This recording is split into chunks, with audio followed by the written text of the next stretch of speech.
Alright, meanwhile, the Supreme Auxiliary Chairman Drek's flagship. It is time to begin your new assignment. Ah, a photo op by your shiny new shuttle. Terrific idea. Oh, you really are an idiot. What? You are to take that shuttle to the moon base and ambush those two miscreants when they arrive. Oh, yes. Who are they again? Those two! Oh, of course. There is just one problem. I'm, Too washed up for ground combat? True. That is why I will be loaning you my starfighter. You can still fly, can't you? It's settled then. You will acquire the starfighter. But I didn't once answer your you get to the question. moon. Screw this up. Rhetorical and the endorsement dudes. deal is off. But that would ruin me. You wouldn't. Try me.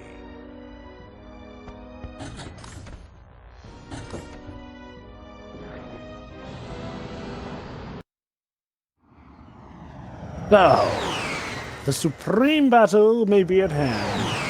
But for now, back with Ratchet and Clank. We're not at the final boss yet. We're at the Gemlik phase when we found the Autobot.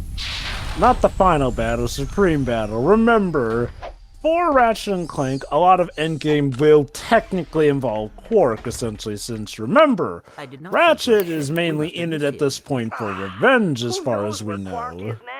If we're gonna catch those two, we need a faster ship. Perhaps this space station will supply the ship we need. Well, we're here. Let's go check it out. Alright. Honestly, this level is not particularly interesting, if I had to be honest. It's just something that I would consider bad, but this is honestly one of the most not really memorable, you know? Which is ironic, because I feel like this level encompasses, you know, one of the most recurring themes in Ratchet and Clank games, the outer space levels. Now, I know some might say, well, isn't that kind of redundant? No, I mean the ones that pretty much take place in the dead of space as opposed to just on a planet, essentially. Well, as you can see, there's still artificial gravity, so it's not like it's doing anything particular with the concept, like, you know, making you jump higher.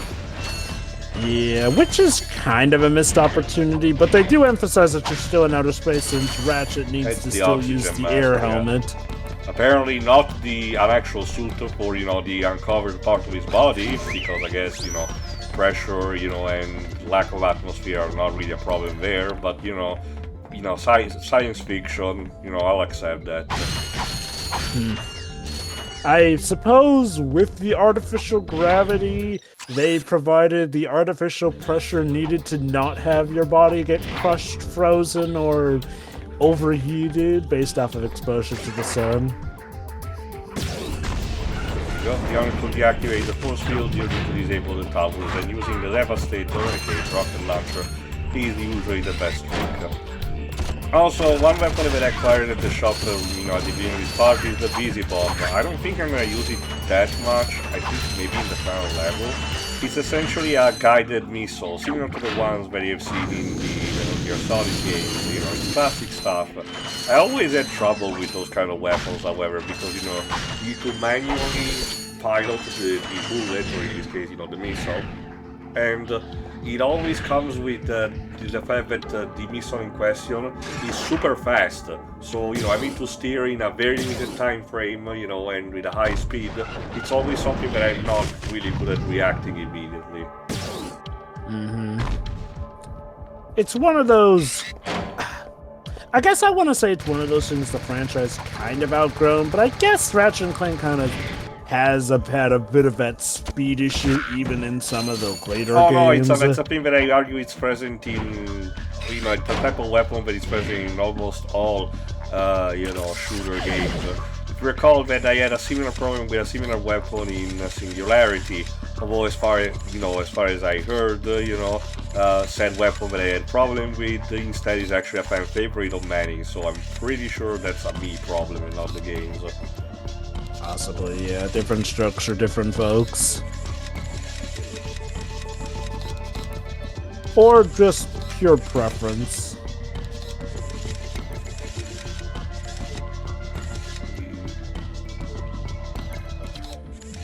There we go.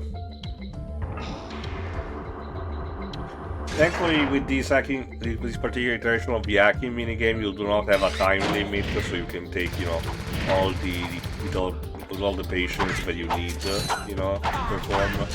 It's just that, you still need to put your mind into it with a lot of the, Given the music of this level, when I first played it, I was kind of surprised that they didn't take the opportunity to do an Alien parody of all things. Though granted, I guess to be fair, a lot of sci-fi ops and gaming do Alien parodies yeah, when it comes already. to primarily taking, not a glitch, but, being a parody of, this is mostly inspired by stuff like Flash Gordon. The classic, rambunctious hero of the 31st century or something. The same kind of stuff that Duck Dodgers, parodied. I still want to shake hands with whoever was crazy enough to decide, Duck Dodgers? Yes, let's actually give it its own series.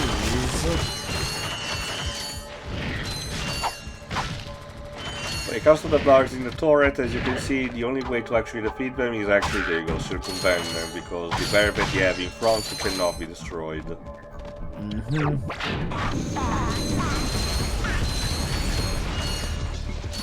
Also, some of these characters make the frame rate lag a bit when they're destroyed. Oops. I dread to think how these run on the original hardware. I mean, knowing how a lot of PS3 remasters work, I wouldn't be surprised if it turns out it didn't have that issue in the original. I don't know. I mean, what about the PAL version too? Yeah, that too, because remember, this was the early life of the PS2, meaning that even if it was at 60 FPS, even on the PS2 original hardware, when it came to Europe, it would have been an even more game-based version. That is true, yeah. I mean, back in the day, I could play, PAL frame rate games just fine, and even today, maybe it's because my memory's still used to them, so...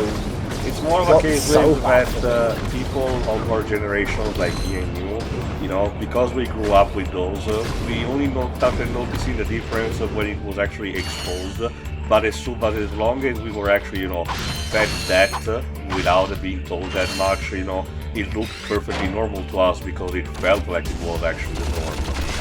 Yeah, Tio has a point. Like, with the internet as it is now, it's a lot easier to compare and contrast and know what we were missing out on. But, back in the day, what we got was what we got. Like with English stuff, or with PlayStation frame rates, or even PS2 stuff, also, essentially. It's like... Indeed, okay, I don't know exactly how this, what I'm about to say is related to the two, but I'm pretty sure it is.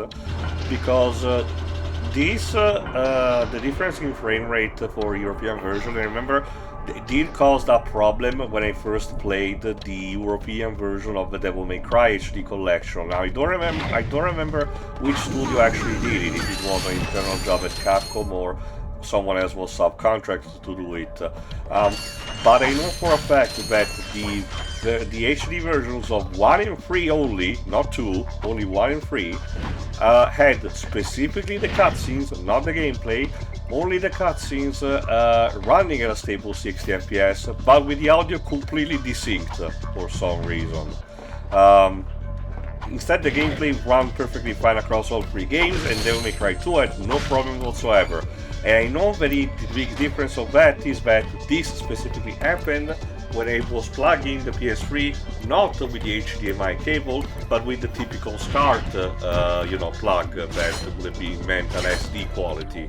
So I have no idea what kind of code that thing actually had for the PS3 version. I know that the current versions are perfectly fine across all boards, including the Switch, so, probably not running into that.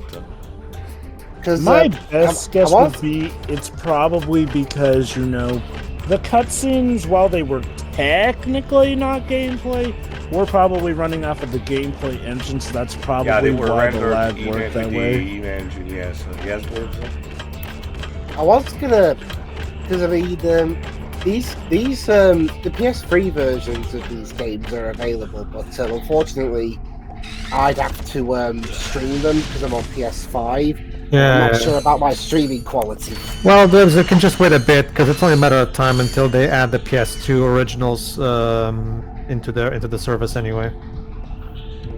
because and considering the flawed nature of these HD ports, it's probably for the best that we're gonna get those instead. Don't get me wrong; these are better than the jacked ones, but yeah, like Teo has demonstrated, there's some widescreen issues and some lack of polish, which is common from Deck 9. So.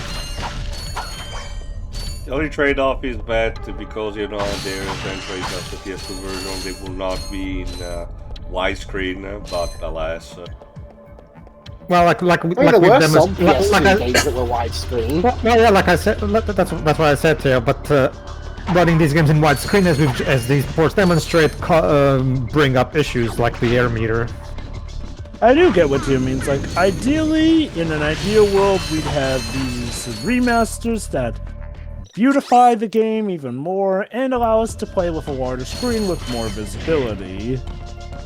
Well, obviously.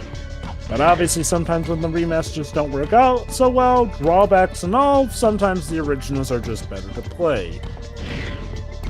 And then there are cases where somehow they managed to actually make it worse. Again, as much as it was clowned on, you know, the Silent Hill collection is legendary. Yes. Hi there, Fuzzball. It's like, again, and you know, I get it. Maybe making remasters is not always as easy as we make it out to be, but it is embarrassing when a remaster only makes a game worse and not better in any way. It also depends how good the company is with the craft. You know, if it's someone like Bluepoint or Night Dive, they tend to, you know, be more experts on that matter. Meaning that their work have a tendency of, you know, having a better ratio, you know, on having a good product at the end. So, you know, it also depends on the person who actually handles that more than anything else.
Anyway, weird perspective flip. Again, thanks to the magnet bolts. Again, despite the fact that there's an artificial, you know, gravity and everything, they still try to do something with the concept, at the very least. There you go.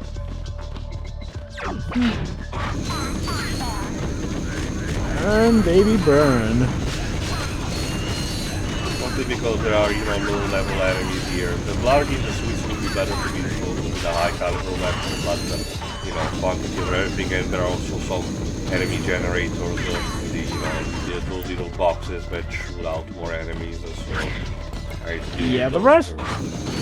Yeah, the Ratchet Clank series is no stranger to swarming you with enemies, but typically if you have all the weapons you can get at that point, you'll have something that can help you with I mean, crowd this control. is not serious sadness, so you're not running into, you know, potential, you know, entire clown cars, you know, of armies towards you, but you still need to watch out occasionally from time to time.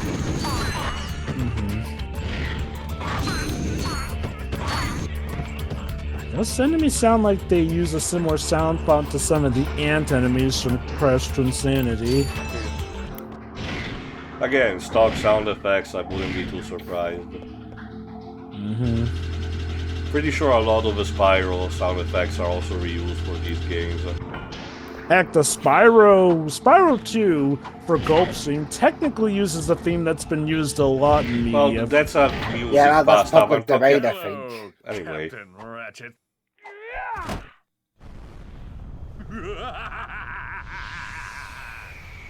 Come and get me, hero. So yeah, our boss fight with Qwark is a ship combat. Admittedly, this is a bit disappointing, because, you know, you've been hyping up, you know, Qwark and you wanted to actually, you know, put your hands on his neck or something, and then you just need to shoot at his ship or anything. If it was a thing where you can also, you know, fight him, you know, after Qwark, it wouldn't have too much of a problem, but unfortunately we only get this. Again, it's a coin toss with Insomniac and boss fights. So would it have been better if we pulled a Man of Steel and have Ratchet break Qwark's neck? It was just in a metaphorical way, Libs.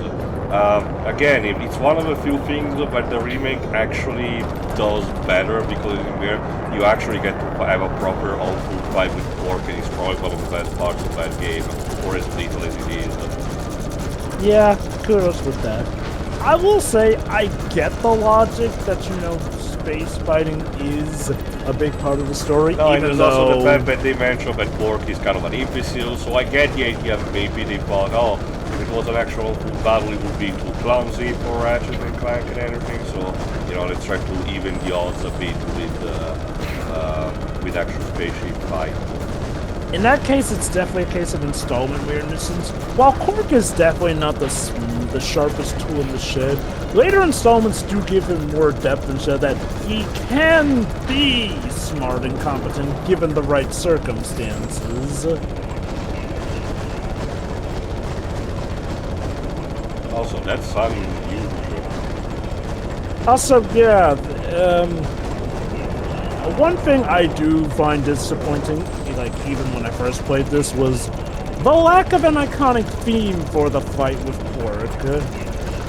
Yeah. That Like might be another thing about Insomniac not always knocking it out of the park with bosses. But well, like I said, Jova, in dude. general, the music of this game is, you know, serviceable at best. There's only one or two things that really stick out that I can think of right now. That, again, the lack of Stuart Copeland really is felt, and the fact that they did not manage to find a good substitute of that. Also, sorry, Qwark, I can't hear you over all the game fighting sound effects.